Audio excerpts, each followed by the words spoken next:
In 2017, two of the best boxers of their generation, Canelo Alvarez of Mexico and Gennady Golovkin of Kazakhstan, started one of the greatest rivalries in the sport's history. It's now 2022, though, 5 years after it all began, and Golovkin finally has a chance to avenge the only loss of his career. But what chance does he have against the mighty Canelo?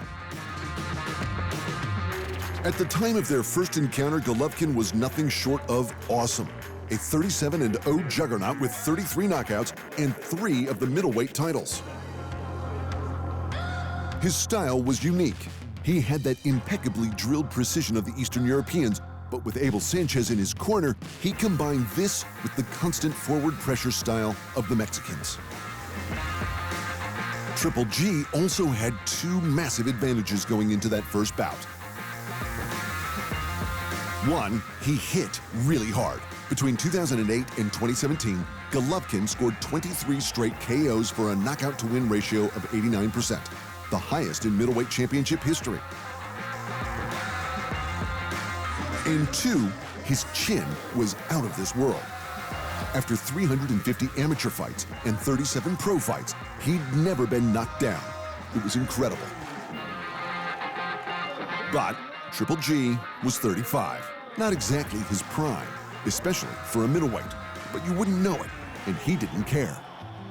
Unlike the 27-year-old Canelo Alvarez, Mexico's favorite boxer, and Mexico loves boxers, so that's saying a lot. His defensive footwork and head movement were outstanding. His shot selection was a thing of eye-watering beauty, and his counterpunching was second to none. Canelo made one of the hardest sports in the world look easy. And just quietly, when Canelo wanted to, he could also hit really hard. By 2017, he'd claimed the lineal and ring middleweight titles by beating the legend Miguel Cotto, and the fight with Triple G was on. It was brilliant, but particularly for Golovkin. Canelo did everything he could, landing counterpunches that would have felled lesser men, but nothing could stop Golovkin from pressing forward and throwing bombs. Looking at the punch stats, the fight looked easy to score. Golovkin landed 218 punches to Canelo's 169, and he outlanded him in 10 of the 12 rounds. But this is boxing, and that's not how the judges saw it. 114, 114, a 3-way split. This is officially a draw. After their first fight, belts didn't matter. Canelo versus Golovkin 2 in 2018 was undoubtedly for the title of best middleweight on the planet.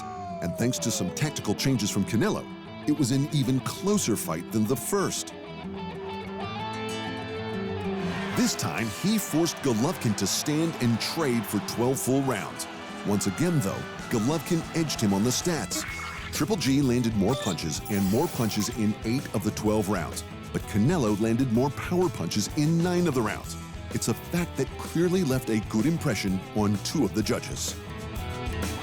Your winner by majority decision and new WBC, WBA, IBO Ring Magazine middleweight champion of the world, Saul Canelo.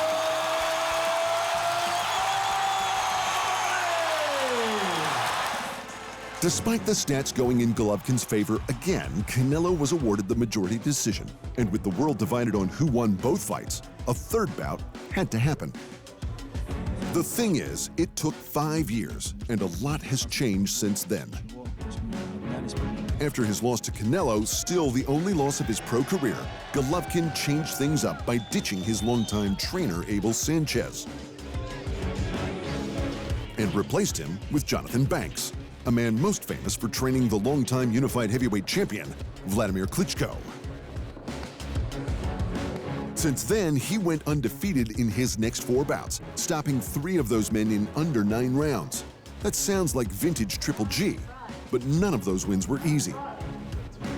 And when he faced the IBF champ Sergei Derevinchenko, he went for 12 rounds. The Ukrainian landed more punches on Golovkin than any fighter before him. and he hurt Golovkin on multiple occasions. Secondly, Golovkin is 40 years old. He already passed his prime 5 years ago. And finally, Golovkin won't be fighting at middleweight for the first time in his career. But of the changes, this isn't necessarily a bad thing. Fighting at super middleweight might give him a power disadvantage, or the easier weight cut could restore his legendary chin. We'll have to wait and see. For Canelo, though, the story is entirely different. In that time, he's had twice as many fights since beating Golovkin and won belts across 3 different divisions. It's incredible. That's not to mention him unifying all 4 super middleweight titles, which is crucial because that's where this fight takes place. And on top of that, Canelo went all the way up to light heavyweight and stopped the former pound-for-pound contender Sergey Kovalev to take a title.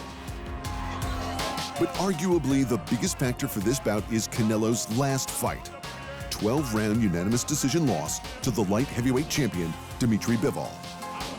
With a highly effective jab and a masterful control of distance, Bivol simply didn't let Canelo get into the fight. It's an approach Canelo has struggled with before. Kovalev had similar success in their bout for 10 rounds before forgetting to keep his hands up in the 11th when Canelo connected with a bomb. Golovkin isn't as tall or as long as either of those light heavyweights, but he does have a hard, educated jab, and his trainer Banks is partly responsible for one of the best jabs in recent history. Vladimir Klitschko's whole modus operandi was based on controlling the distance with a jab that he either followed up with a clinch or one of the most devastating right hands in the history of boxing. It cannot be denied that this approach works. As a 40-year-old middleweight fighting at super middleweight against a younger, shorter, but longer man who has crushed light heavyweights, Golovkin can't fight the way he fought the first 2 bouts. He can't take punches from Canelo like he used to, and he was never fast enough to evade Canelo's hands with footwork and head movement. He needs to change it up.